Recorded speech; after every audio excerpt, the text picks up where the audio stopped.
3 days after the mission, Sarah was sitting in the base medical facility getting her shoulder wound checked when Sergeant Rodriguez walked in with an expression she had never seen before. The gruff veteran looked almost nervous, which was completely out of character for a man who had survived 3 combat deployments without breaking a sweat. "Chen, you need to come with me. Now." Sarah looked up from the medical chart the doctor was reviewing. Her shoulder was healing well, and she had been expecting to return to regular duties within a day or 2. The bandages were bulky but didn't restrict her movement significantly. "Where are we going, Sergeant?" "The TOC.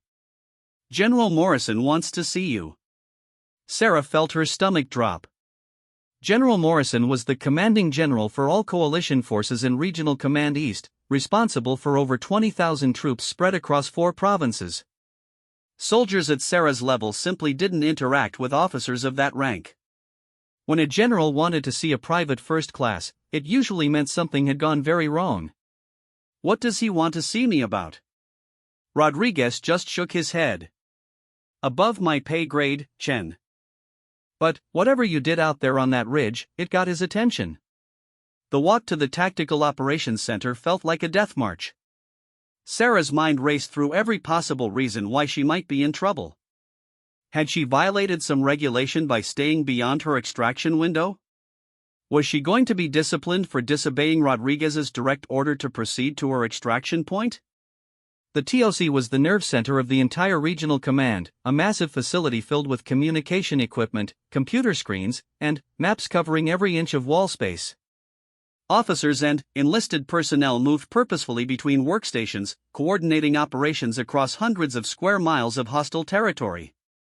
Sarah had never been inside the main TOC before. As a sniper, she typically received her briefings in smaller tactical facilities closer to her unit's area of operations. The scale and complexity of the command center was overwhelming. Rodriguez led her through a maze of corridors to a conference room where several high-ranking officers were waiting. Sarah recognized some of them from command briefings, but others were completely unknown to her. At the head of the table sat a man in his 50s with graying hair and the 3 stars of a lieutenant general on his uniform. General Morrison looked up as Sarah entered the room. His expression was unreadable, and Sarah felt herself unconsciously straightening her posture. She had practiced military bearing countless times in basic training, but standing in front of a general was a completely different experience. "Private First Class Chen, take a seat." Sarah sat down in the indicated chair, acutely aware that every person in the room outranked her by at least 4 pay grades. The silence stretched for what felt like an eternity before General Morrison spoke again. "I've been reviewing the after-action reports from your mission 3 days ago. Your patrol leader, Sergeant Rodriguez, has provided some interesting details about your performance during the extraction phase." Sarah's heart was pounding. She tried to keep her expression neutral, but inside she was terrified that she was about to be court-martialed for disobeying orders.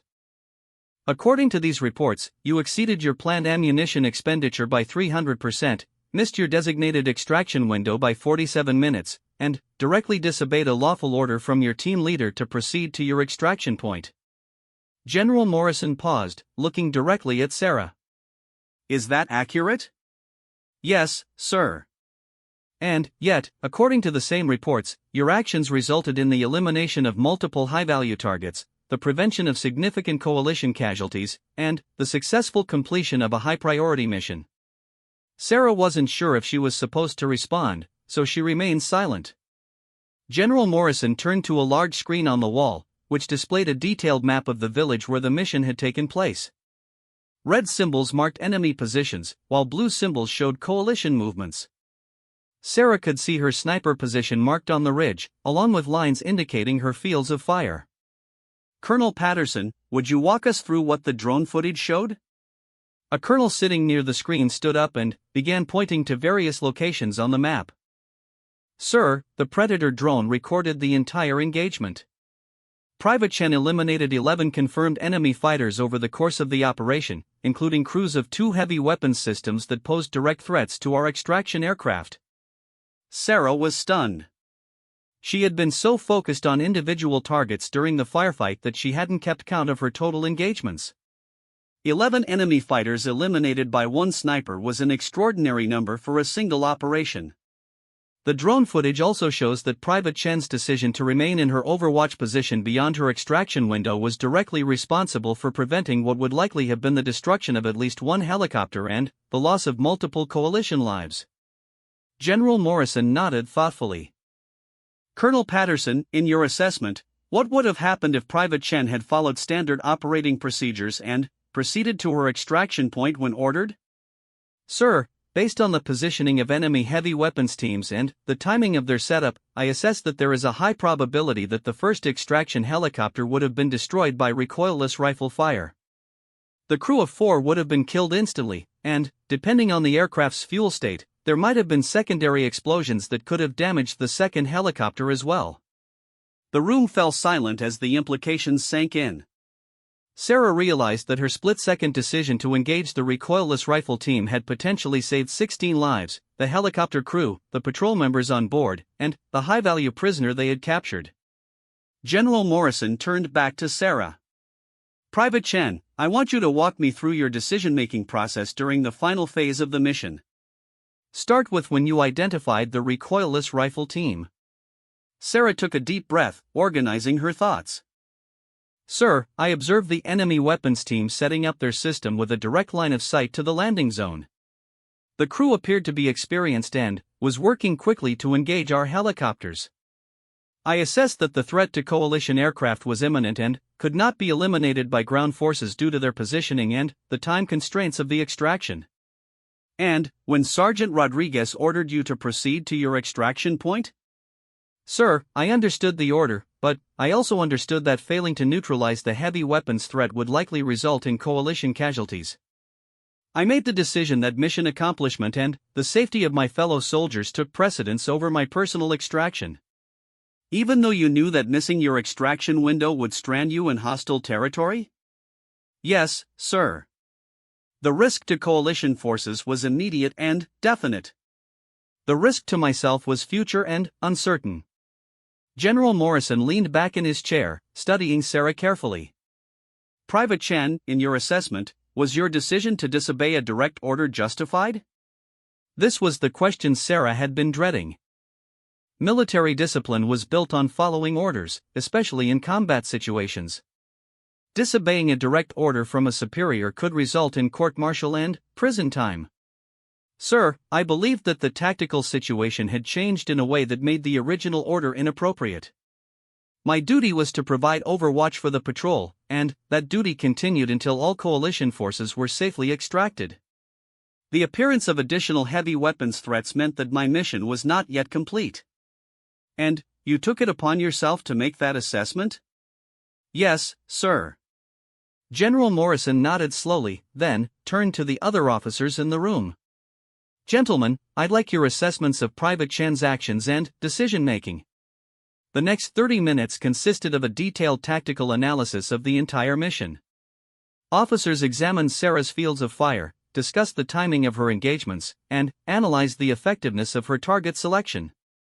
Throughout the discussion, Sarah sat quietly, still not entirely sure whether she was being commended or criticized.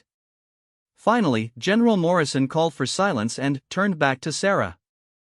Private Chen, stand up. Sarah stood at attention, her heart racing. Private Chen, your actions during this mission represent the highest traditions of the United States Army. You demonstrated exceptional marksmanship, tactical awareness, and personal courage under helicopter blades chopped through the mountain air as the first Black Hawk settled onto the dusty landing zone. Through her rifle scope, Sarah watched the patrol begin loading their high-value prisoner while maintaining defensive positions. What should have been a routine extraction was turning into a complex battle as more Taliban fighters emerged from the surrounding terrain. Sarah counted at least 15 enemy fighters now moving toward the landing zone from 3 different directions. Her elevated position gave her the perfect view of the developing threat, but also left her increasingly isolated as the patrol prepared to leave. Overwatch, we're loading now. What's your status for extraction? Sergeant Rodriguez's voice crackled through her headset. Sarah's extraction point was a ridgeline about 800 meters behind her current position. A second helicopter would pick her up there in exactly 12 minutes. But, as she watched the tactical situation develop below, she realized that 12 minutes might be too long. The Taliban fighters were coordinating their approach, clearly communicating by radio. They had learned from the earlier engagement and were moving more cautiously, using available cover effectively. Most concerning, Sarah could see that they were carrying heavy weapons, including at least 2 RPGs and what appeared to be a recoilless rifle. "Overwatch, I need your extraction status," Rodriguez repeated urgently. Through her scope, Sarah could see a group of 4 Taliban fighters positioning the recoilless rifle on a rooftop with a direct line of sight to the landing zone. That weapon could destroy a helicopter with a single well-placed round. The crew was working quickly to set up the system, clearly racing against time before the helicopters completed their loading and departed. Sarah faced an impossible choice. She could begin moving to her extraction point immediately, following standard operating procedures and ensuring her own safety. Or she could remain in position and engage the recoilless rifle team, potentially saving the helicopters but missing her own ride home. The mathematics were simple but brutal. If she stayed to engage the heavy weapons team, she would miss her extraction window. The mountainous terrain offered no alternative landing sites for helicopters, and the Taliban presence in the area was too heavy for a rescue mission. She would be stranded in hostile territory with limited ammunition and no immediate support. But if she left now and the recoilless rifle destroyed one of the helicopters, 12 American soldiers would die along with the aircrew. The high-value prisoner they had risked so much to capture would either be killed in the crash or freed by his Taliban allies. Sarah made her choice in less than 3 seconds. "Alpha, I've got eyes on a recoilless rifle team setting up to engage your birds. I'm staying to neutralize the threat." "Negative, Overwatch. Get to your extraction point." "That's an order." "Sorry, Sergeant. Can't do that." Sarah shifted her aim to the rooftop where the Taliban weapons team was finalizing their setup.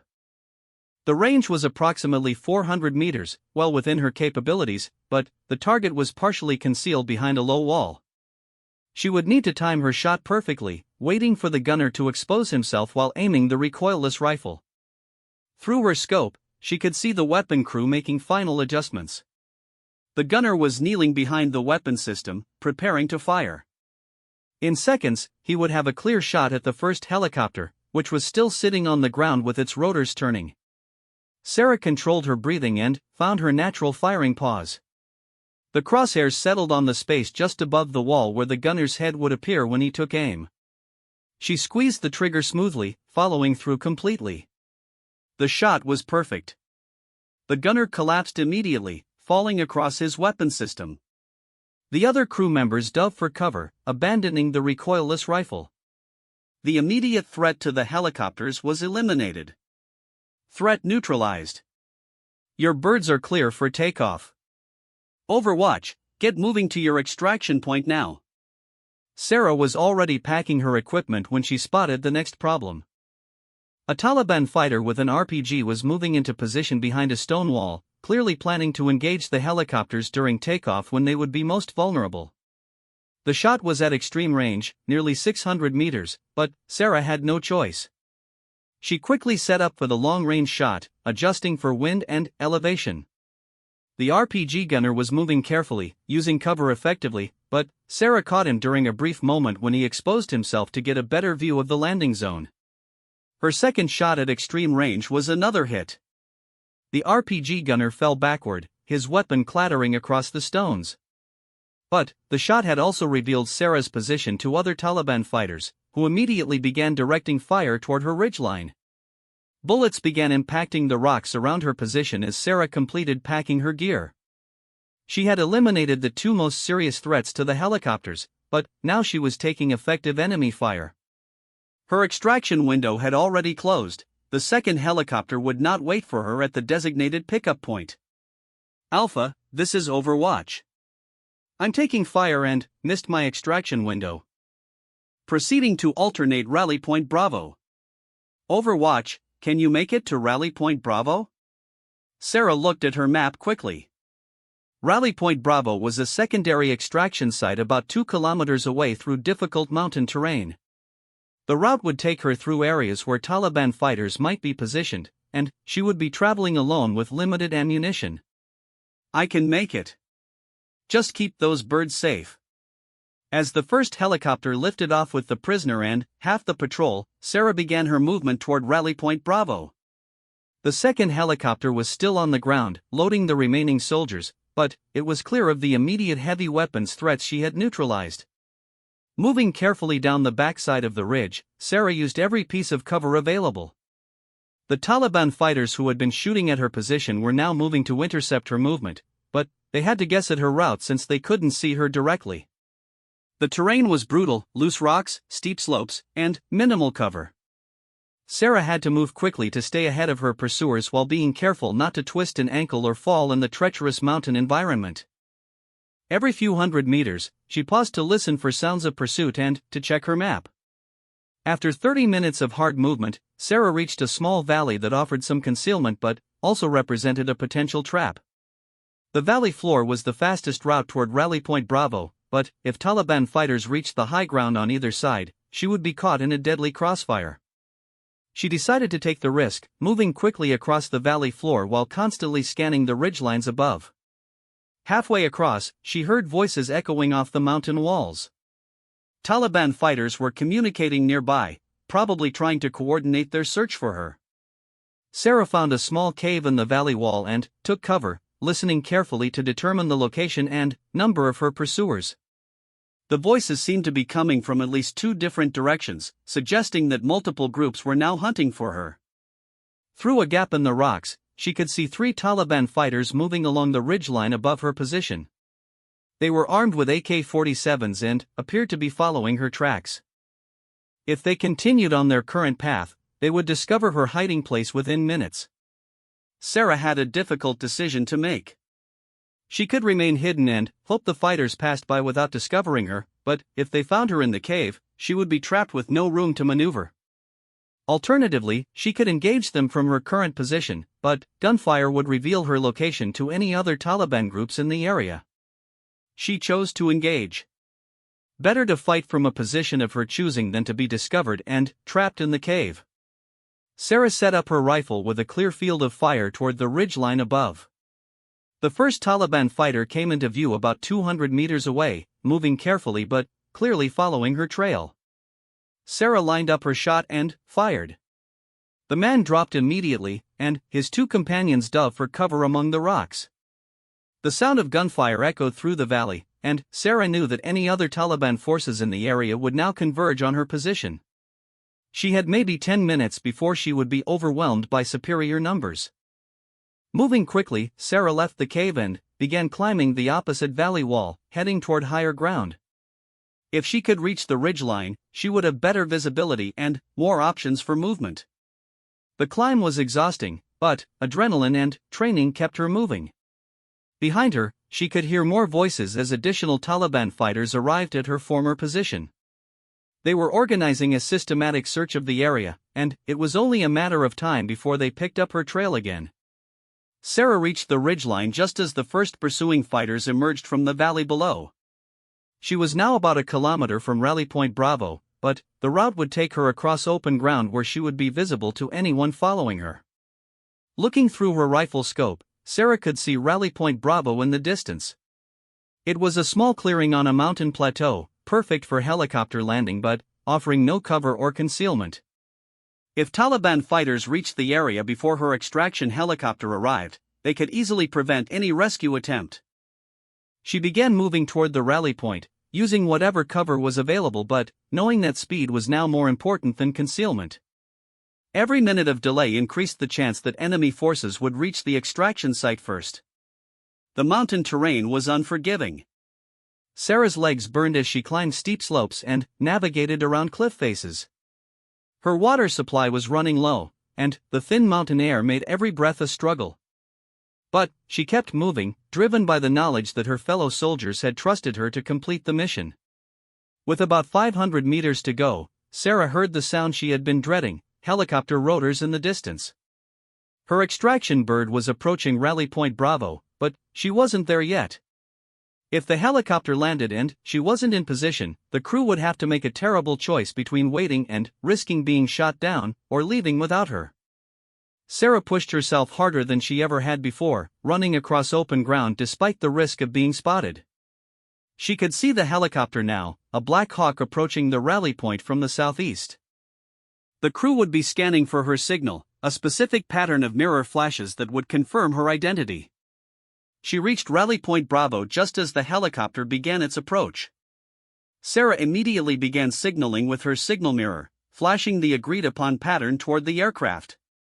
The helicopter pilot acknowledged her signal and began his landing approach. But, as the Black Hawk settled toward the ground, Sarah spotted movement in the tree line at the edge of the clearing.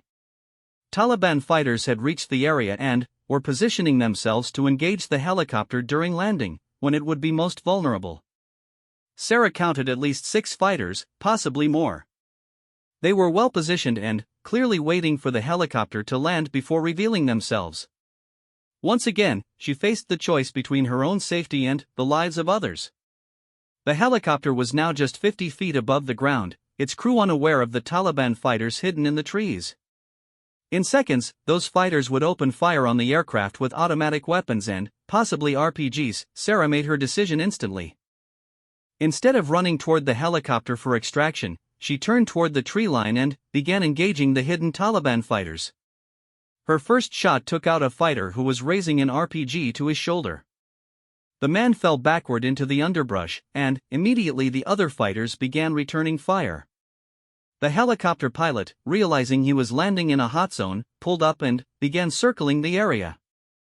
This is Overwatch. LZ is hot. Multiple hostiles in the tree line.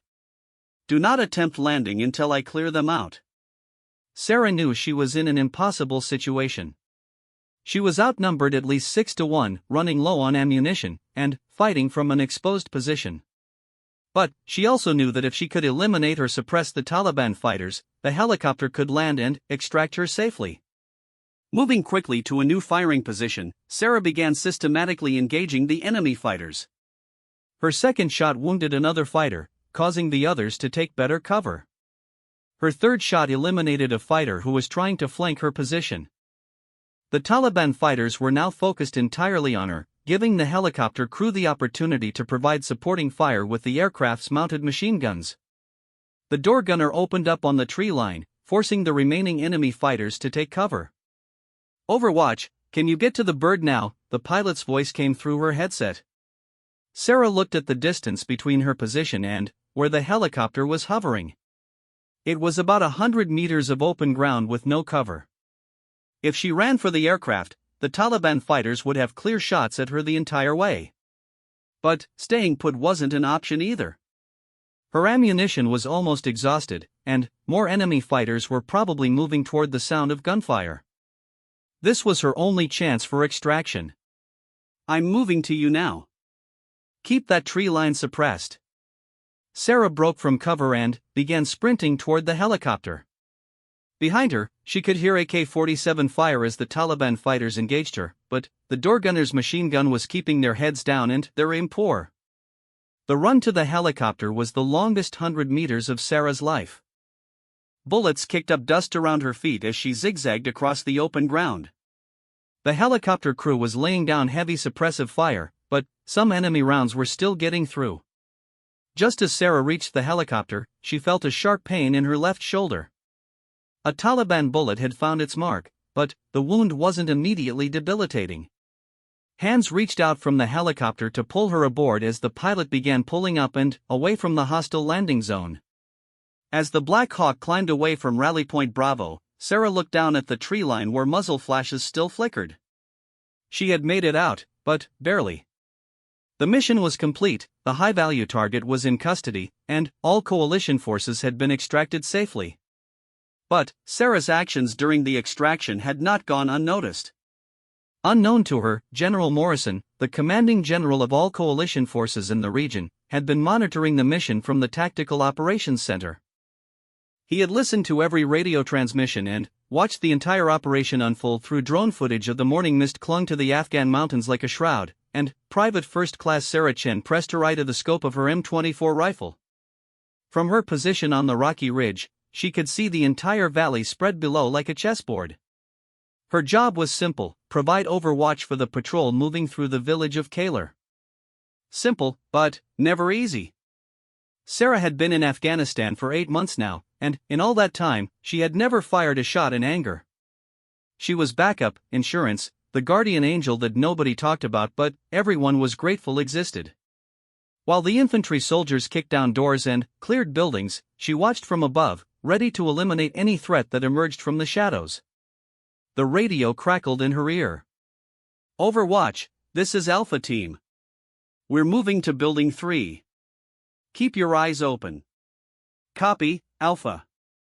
"I've got you covered," Sarah whispered into her headset, adjusting her position slightly. The rocky outcrop wasn't comfortable, but it offered the perfect view of the entire operation zone.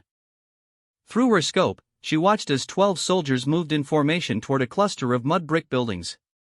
Intelligence suggested that a high-value target was hiding somewhere in the village, a Taliban commander responsible for multiple attacks on coalition forces. The mission was to capture him alive if possible, eliminate him if necessary. Sarah's palms were sweating despite the cool mountain air. She had trained for moments like this countless times at Fort Benning, but real combat was different. The weight of responsibility sat heavy on her shoulders. 12 lives depended on her vigilance, her skill, and her ability to make split-second decisions. The soldiers below moved with practiced precision, each man knowing his role perfectly. Sergeant Rodriguez led the team, a veteran with 3 deployments under his belt. Behind him came Corporal Murphy, the team medic, followed by 10 other soldiers whose lives were now in Sarah's hands. As the team approached Building 3, Sarah noticed movement in a window of Building 5, about 200 meters to the east. Through her scope, she could see the barrel of an AK-47 being positioned. The shooter was getting ready to ambush the patrol from the side. Her heart rate increased, but her hands remained steady. This was what she had trained for. Sarah adjusted her aim, accounting for wind and distance. The Taliban fighter was clearly visible now, taking aim at Sergeant Rodriguez. "Alpha Team, you've got a shooter in Building 5, second floor, eastern window," Sarah reported calmly. "Can you take him?"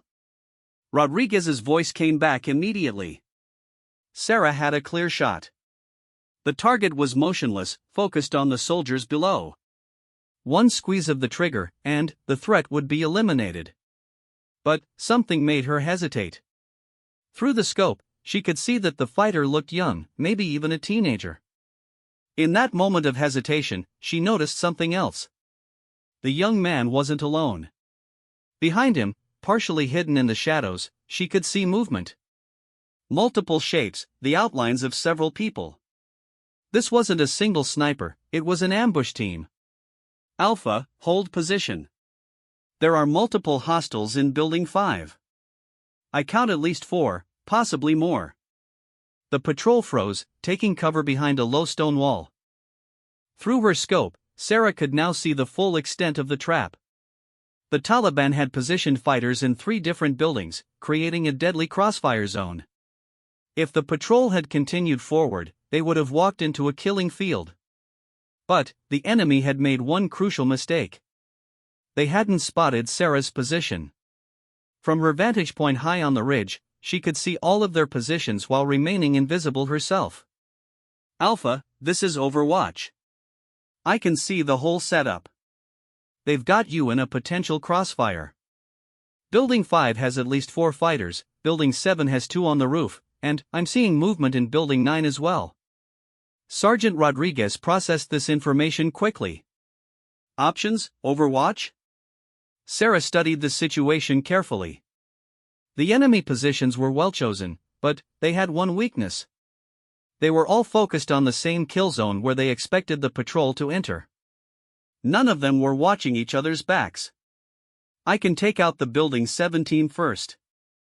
They're the most exposed. That should create enough confusion for you to reposition to better cover." "Do it." Sarah shifted her aim to Building 7. The 2 Taliban fighters on the roof were clearly visible, one with a rocket-propelled grenade, the other with an assault rifle. They were positioned behind a low wall, thinking they were hidden from the soldiers below. She lined up her shot on the fighter with the RPG first. In combat, you always eliminated the greatest threat initially. Her finger found the trigger, and she controlled her breathing the way her instructors had taught her.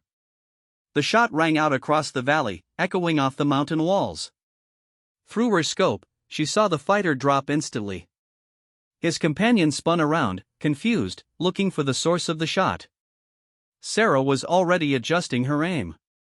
The second shot came 3 seconds later. Another clean hit. The Taliban fighters in the other buildings immediately began scanning the ridgeline, trying to locate the sniper who had just eliminated their rooftop team. But Sarah had chosen her position well. The rocky outcrop provided both excellent visibility and natural camouflage. Nice shooting, Overwatch. We're moving to new positions now. As the patrol repositioned, Sarah kept watch over the remaining enemy positions. The fighters in Building 5 were becoming agitated, clearly communicating with someone by radio. She could see them gesturing toward the ridge, but they still hadn't pinpointed her exact location. Through her scope, she noticed something that made her blood run cold. In Building 9, a fighter was setting up what looked like a mortar tube. If he got that weapon operational, he could rain shells down on the patrol regardless of their cover. Alpha, priority target in Building 9. They're setting up a mortar. Can you reach him from your position? Sarah assessed the shot. Building 9 was at the extreme range of her rifle, nearly 600 meters away. The wind had picked up, and she would be shooting at a sharp downward angle. It was a difficult shot under the best circumstances, and these were far from the best circumstances. It's a tough shot, but I can make it. She adjusted her scope for the extreme range and studied the wind patterns by watching the dust and debris blowing around the buildings below. The mortar team was working quickly, clearly experienced with their weapon system. Sarah steadied her breathing and found her natural pause between heartbeats. The crosshairs settled on the fighter handling the mortar rounds.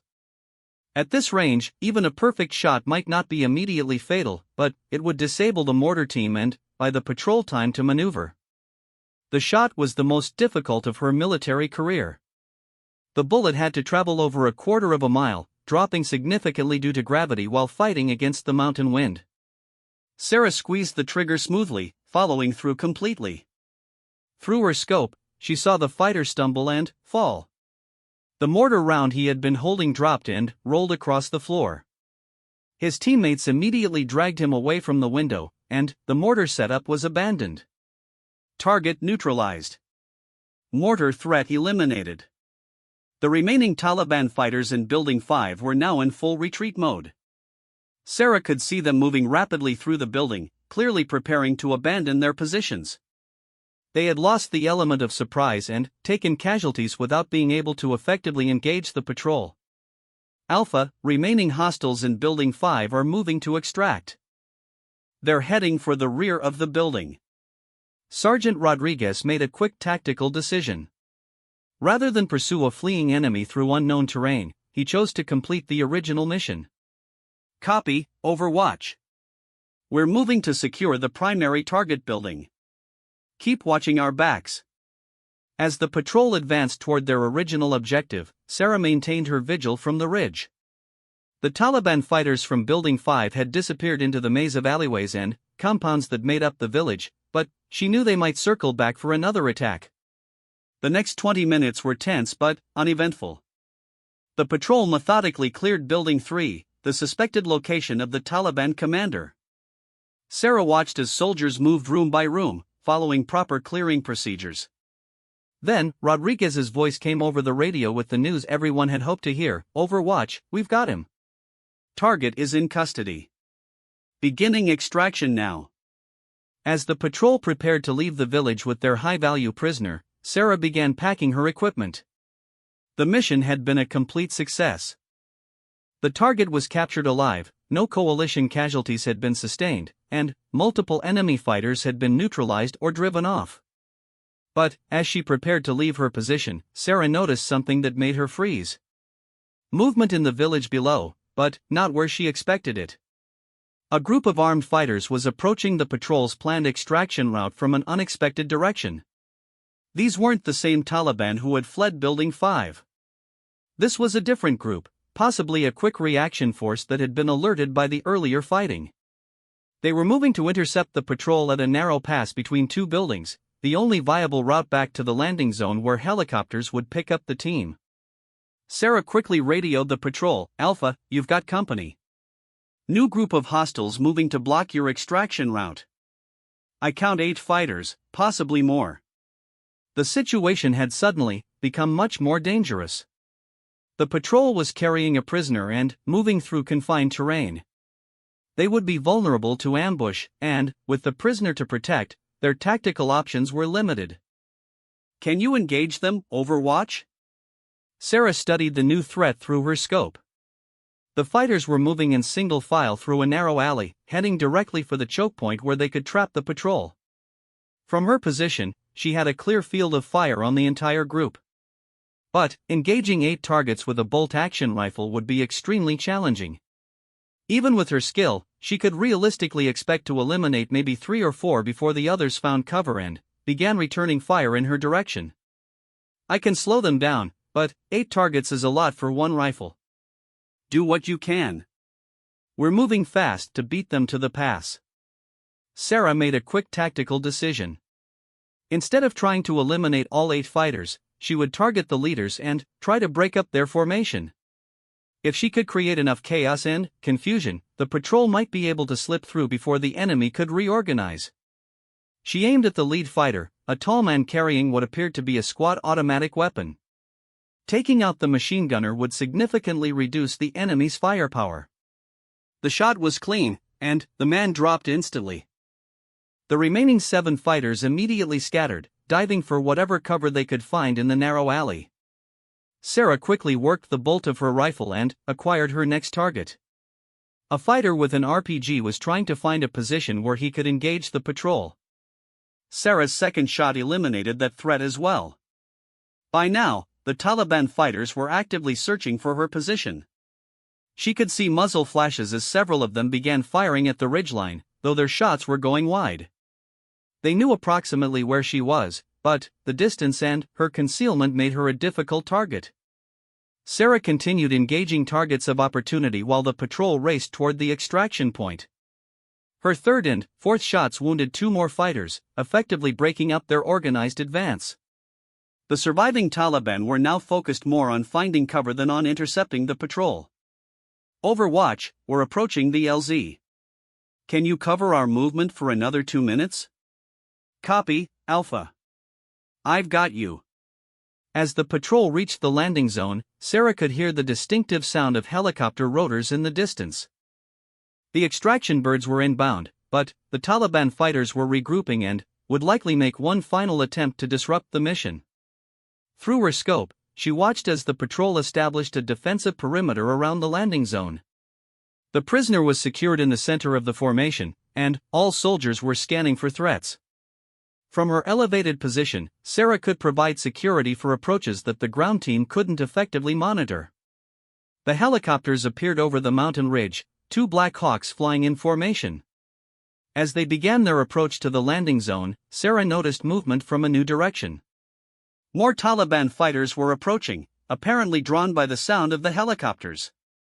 This was turning into a running battle, with enemy forces converging from multiple directions. Sarah's ammunition was running low after engaging so many targets, and she knew that once the helicopters landed, she would need to move quickly to her own extraction point. As the first helicopter touched down in a cloud of dust and debris, Sarah made a decision that would define her military career. Instead of beginning her own extraction movement, she remained in position to provide continuous cover fire for the patrol's withdrawal.